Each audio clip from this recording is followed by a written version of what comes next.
कहानी शुरू होती है और हम देखते हैं कि पूरी दुनिया धीरे धीरे खत्म हो रही है।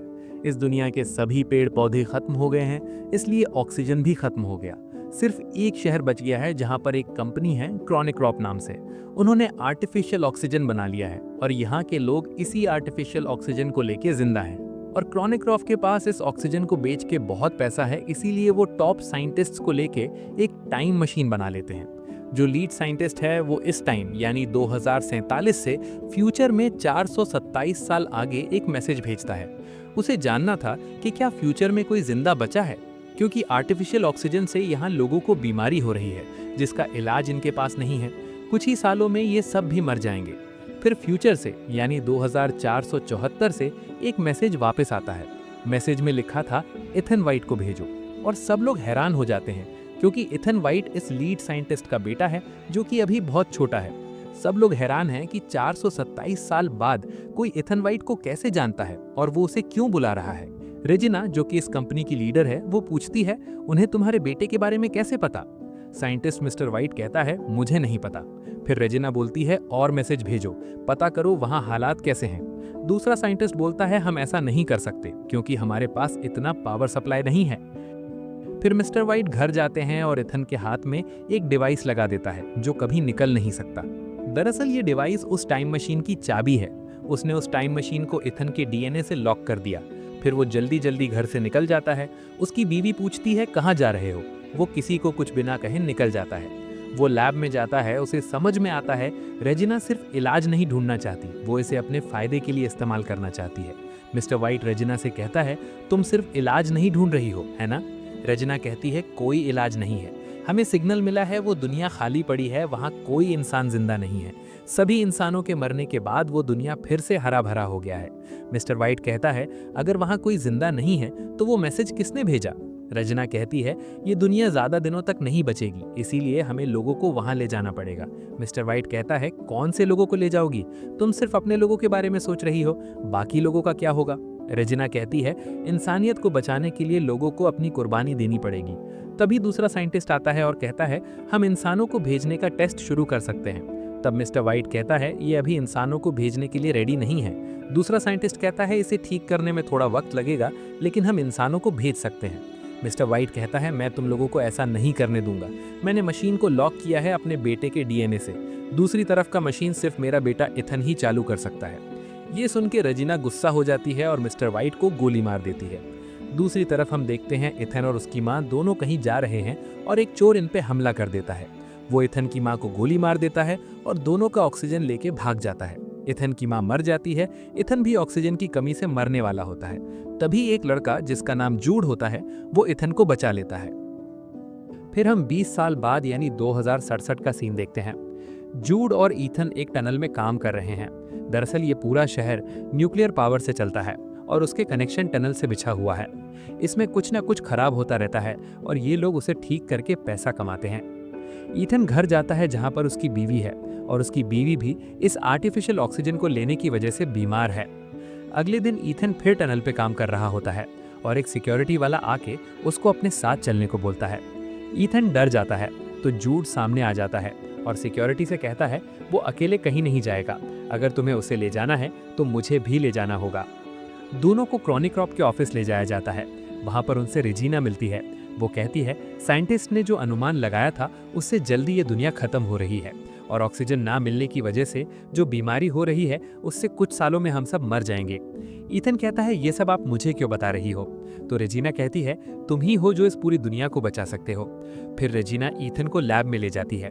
वो उसे वही टाइम मशीन दिखाती है। वो कहती है, इसे बनाने में 20 साल लग गए, अगर तुम्हारे पिता होते तो और जल्दी हो जाता। दरअसल रेजिना ने इथन के पिता को 20 साल पहले ही मार के गायब कर दिया था। इथन को इस बात का पता नहीं होता। रेजिना इथन से कहती है, हमने इस टाइम मशीन के जरिए उस पर मैसेज भेजा था और फ्यूचर से हमें एक मैसेज वापस मिला। जूड कहता है, फ्यूचर में कितना आगे मैसेज भेजा था? साइंटिस्ट कहता है, फ्यूचर में 407 साल आगे भेजा था। फिर साइंटिस्ट इथन को वो मैसेज दिखाता है। उसमें लिखा था, इथन वाइट को भेजो। रेजिना कहती है, हमें लगता है फ्यूचर के लोगों ने ऑक्सीजन से जो बीमारी हो रही है उसका इलाज ढूंढ लिया है, नहीं तो वो इतने सालों तक जिंदा नहीं रह पाते। इथन कहता है, ये मुमकिन नहीं है। रेजिना कहती है, अगर हमें वो इलाज मिल जाए तो हम अपने लोगों को बचा सकते हैं। साइंटिस्ट कहता है हमारे पास सिर्फ एक मौका है तुम्हें उस पर भेजने के लिए। जूड कहता है एक मौका क्यों है?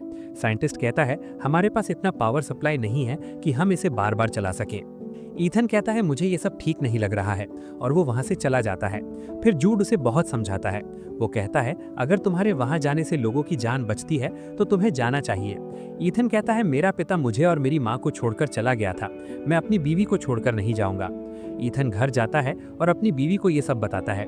उसकी बीवी कहती है अगर लोगों को दूसरा मौका मिल सकता है तो तुम्हें जाना चाहिए।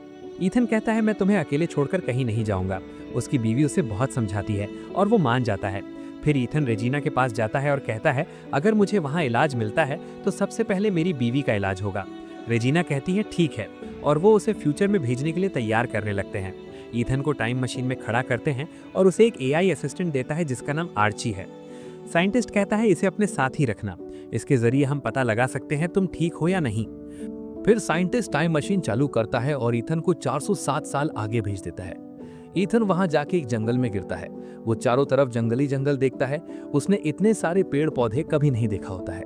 वो आर्ची को पूछता है पता लगाओ हम कहाँ पर हैं। आर्ची कहता है मुझे यहाँ पे सैटेलाइट सिग्नल नहीं मिल रहा है। फिर आर्ची एक छोटा सा डिवाइस जमीन के अंदर घुसा देता है और उसे पता चलता है पास ही में एक पुराना लैब है।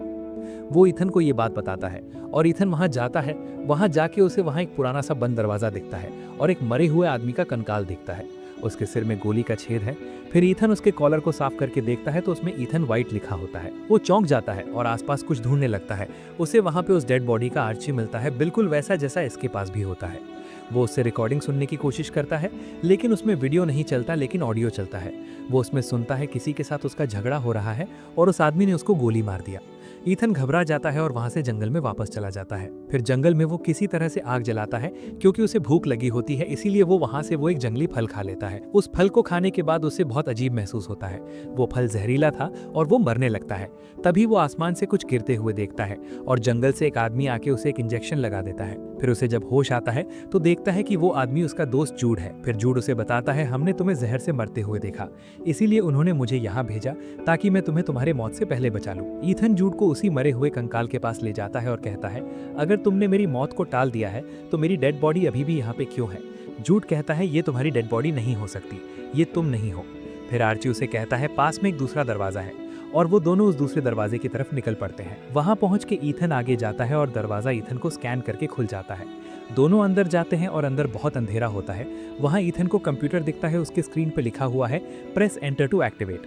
ईथन एंटर दबा देता है और उसके हाथ जो डिवाइस है जो उसके पिता ने बचपन में ही उसके हाथ में फिक्स कर दिया था वो एक्टिव हो जाता है और उसके हाथ से खून निकलने लगता है। वो सामने देखता है तो उसे वही टाइम मशीन दिखता है। दरअसल ये वो लैब है जिस लैब से ये दोनों फ्यूचर में आए होते हैं, जो सभी इंसानों के मरने के बाद से बंद पड़ा है और ये सिर्फ ईथन के डीएनए से ही दोबारा स्टार्ट हो सकता था। फिर ईथन इस कंप्यूटर से लैब के रिकॉर्डिंग देखने की कोशिश करता है और सिस्टम में कुछ खराबी आ जाता है। कंप्यूटर से इन्हें पता चलता है कि इस शहर का पावर सिस्टम है वो खराब हो गया है, तो दोनों उसे ठीक करने निकल पड़ते हैं। जंगल के रास्ते ईथन उस शहर तक पहुंचता है जहां ये लोग रहते थे और देखता है कि पूरा शहर बर्बाद हुआ पड़ा है। ऐसा लगता है जैसे कोई तबाही आया था यहाँ पे। 400 साल से ये शहर खाली पड़ा होता है। ईथन अपने घर भी जाता है और टूटा पड़ा है।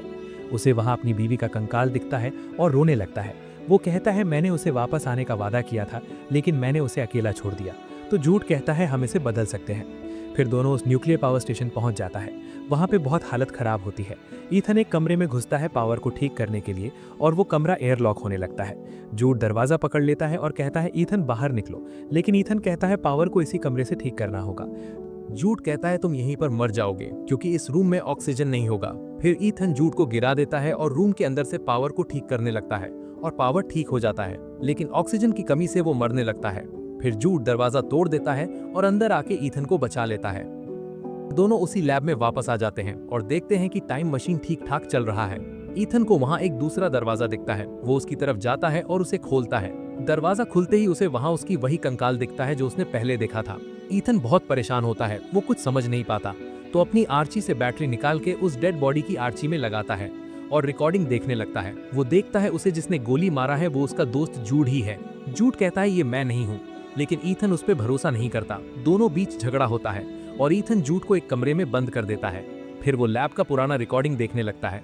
उस रिकॉर्डिंग से ईथन को पता चलता है कि रेजिना जिसने उसे यहाँ भेजा है उसी ने उसके पिता को 20 साल पहले ही मार दिया था और जूड भी वहाँ मौजूद था। रजीना ने जूड को जिम्मेदारी दिया था ईथन को जिंदा रखने का। ईथन कहता है तुमने जिंदगी भर मेरा इस्तेमाल किया। जूड कहता है मैं भी उस टाइम बहुत छोटा था, मुझे भी पता नहीं था ये सब क्या चल रहा है। जूड कहता है तुम कितनी भी कोशिश कर लो तुम अतीत को बदल नहीं सकते, वो सब लोग उस अतीत में मारे जाएंगे, इसीलिए रजीना जिनको लाना चाहती है उन्हें आने दो। ईथन कहता है हम बाकी लोगों को मरने के लिए नहीं छोड़ सकते। फिर दोनों के बीच झगड़ा शुरू हो जाता है और जूड अपने आप को गोली मार लेता है। और दूसरी तरफ 2067 में रजीना अपने लोगों को लेकर तैयार खड़ी है 2474 में जाने के लिए।